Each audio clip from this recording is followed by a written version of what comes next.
Kia ora, ko Lina tuku ingoa. Ko whae tuku ingoa. Kia ora, my name is Kohu. Kia ora, my name is DJ.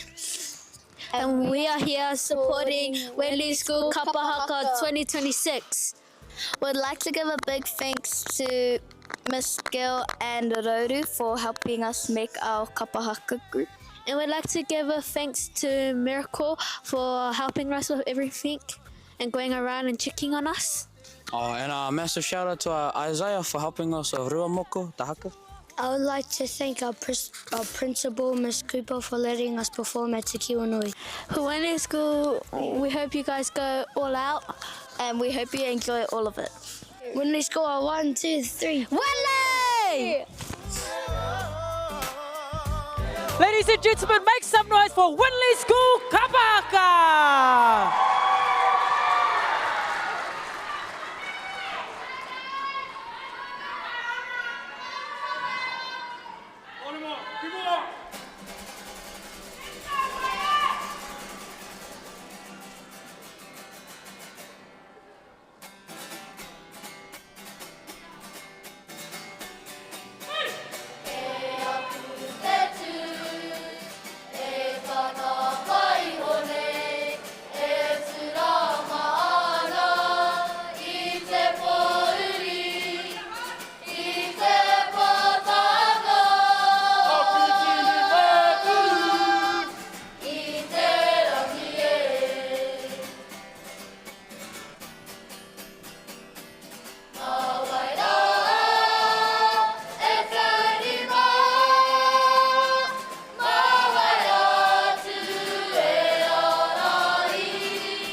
Ladies and gentlemen, please make some noise for Windley School Kapahaka.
Beautiful. Thank you so much.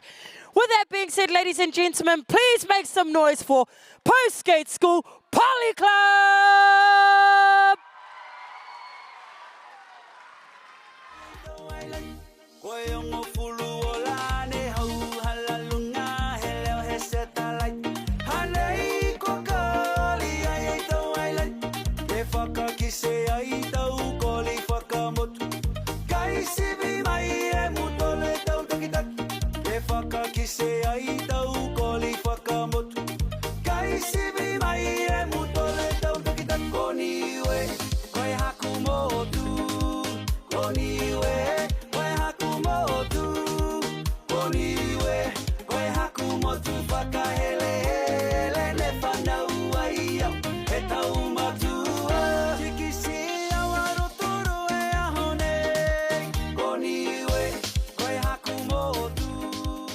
Talofalava Olo Ingoa Isaac Whamau. Talofalava Olo Ingoa Christina Telea. And we are your poly leaders for 2026. Our bracket showcases who we are, where we come from, and our culture. We would like to thank our tutors, Aroha, Izzy, and all our teachers for helping us with our bracket. For all our Postgate students, we hope you enjoy Te Kiwa Nui this year. Aye, koko.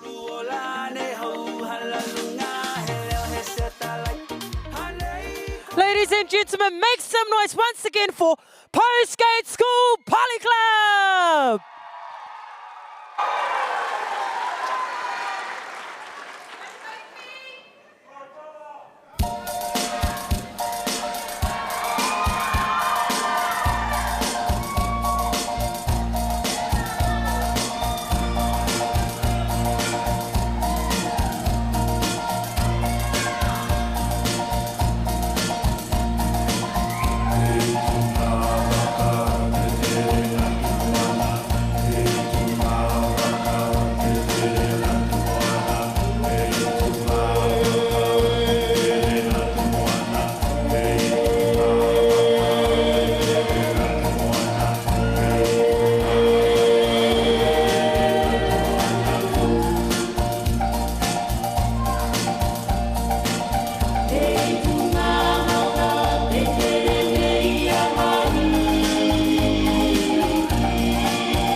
atu o te moana. Te moana, tangaroa tau turu mai. Hakatai ia, hakanoho ia, ia o te aroa. Koe a te makatimua, umai na te renua, o te rangi tōna korona, karangahia o te aroha. Koe a te makatimua, umai na te renua, o te rangi tōna korona, karangahia o te aroha. O te rangi tōna korona, karangahia o te aroha.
Can't you see, guys? I'm working on my new Mega Mix. Let me see, I put this there.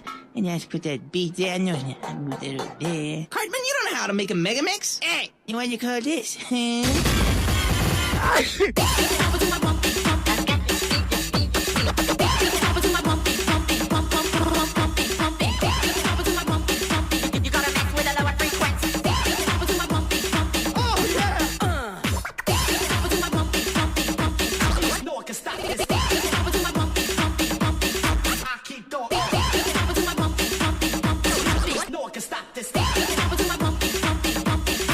we go. Hands up in the air, put your hands up in the air.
Thank you very much, Postgate School and your tutors, for the wonderful display of culture, entertainment, singing, and performing. Well done.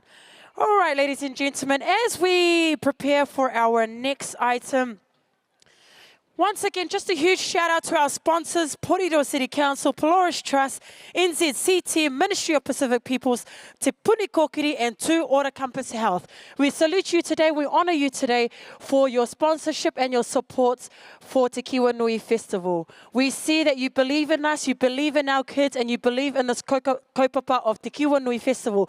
So thank you once again for tai tele lava, hako e tai lahi lele for your alofas.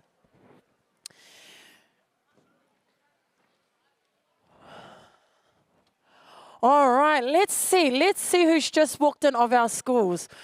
Windley School, are you in the house? Oh, they're getting ready. Shaden.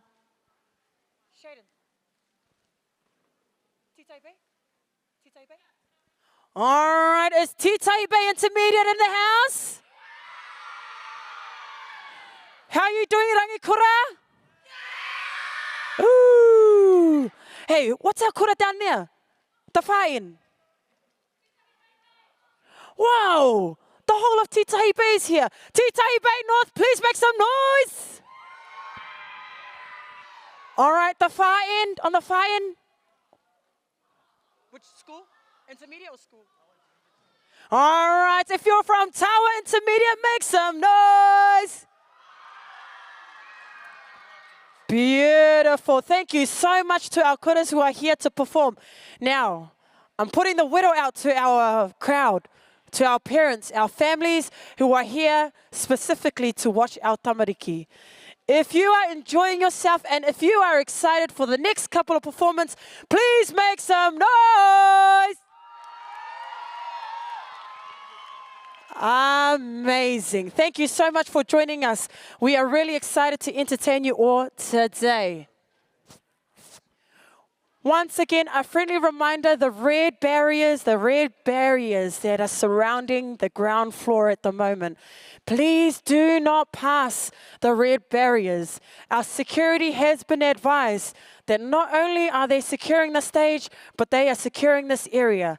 So if you see a bit of rugby happening down here, please, please, please, don't roll your eyes at me, okay? I'm just letting you know once again, please do not pass the barriers. Only our official photographers and videographers are allowed beyond that point. To those of us who are here for session 2, if you want to come through for session 3, you're more than welcome to. Please buy your tickets online or in person. All right, without further ado, ladies and gentlemen, boys and girls, please put your hands together for Brandon Intermediate.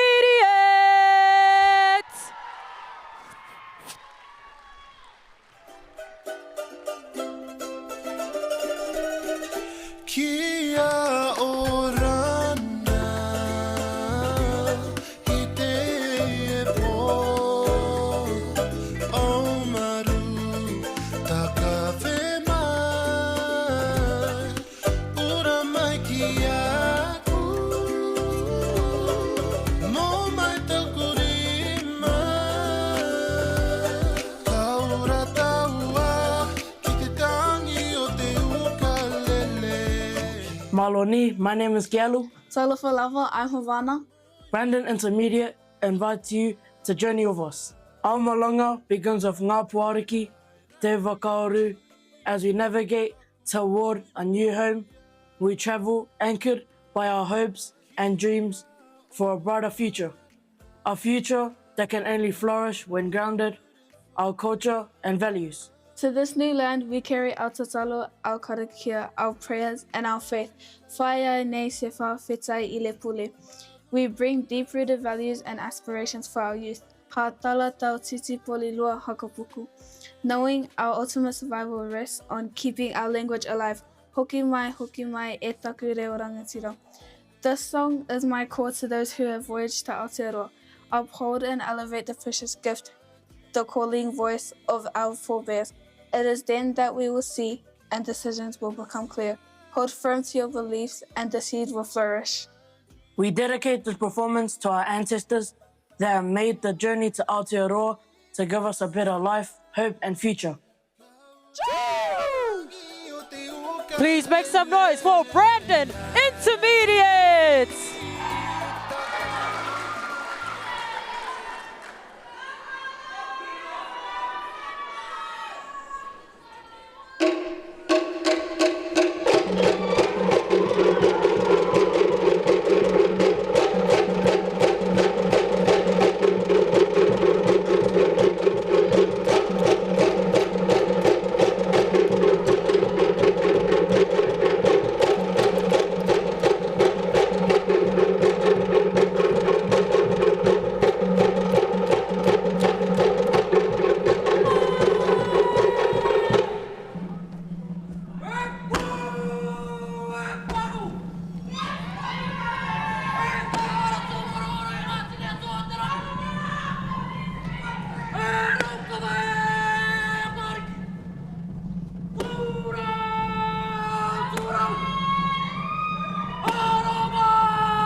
Ladies and gentlemen, please make some noise for Brandon Intermediate!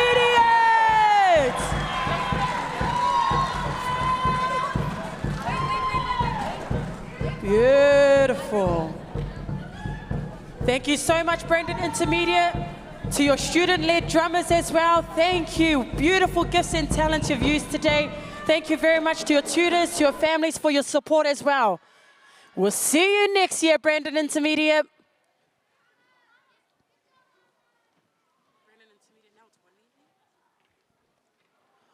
Awesome.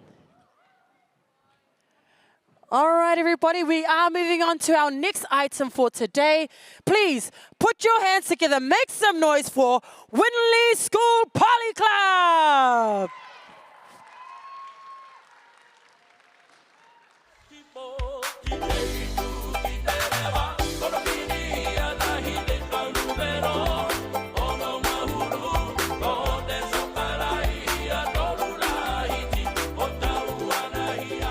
Malo elelei o lo ingo o whaatau. Talo whalawa o lo ingo o Blessing Whalatusi. We would like to thank Ms. Cooper and Ms. Gill for giving us this opportunity to go to Kiwa Nui 2026. And a special thanks to Liz and Miracle for teaching us our songs and dances. And one special thanks to Liz for getting our costumes ready for Te Kiwa Nui. Lua Pati Windley! Windley!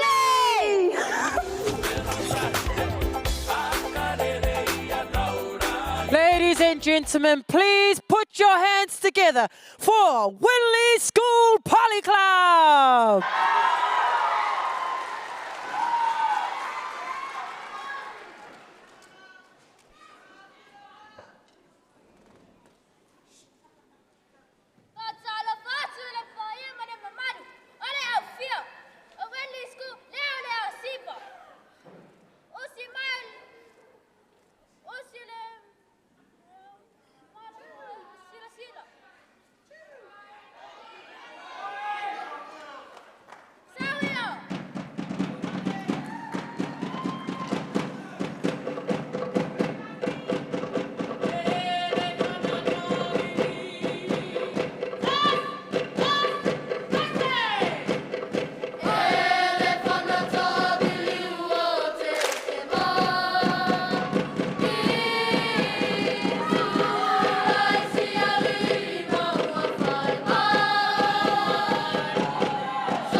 Ladies and gentlemen, make some noise for Windley School Poly Club!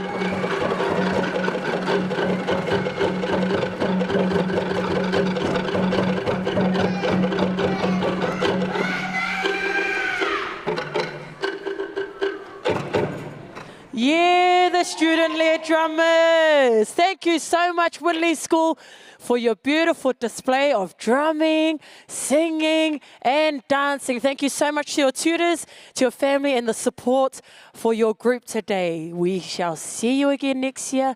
Thank you so much, Windley School Poly Club. All right, ladies and gentlemen, please put your hands together for Postgate School Kapahaka!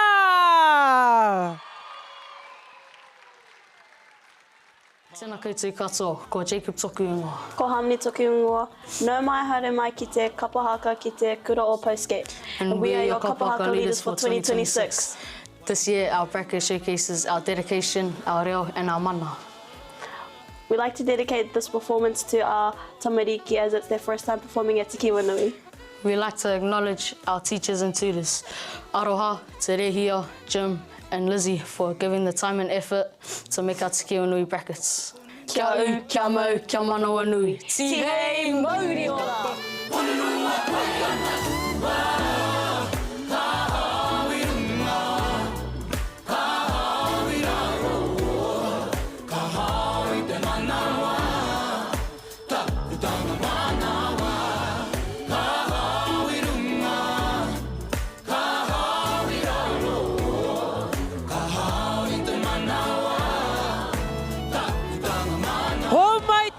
Paki for Postgate School, Kapahaka!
Ladies and gentlemen, please make some noise for Postgate School Kapahaka.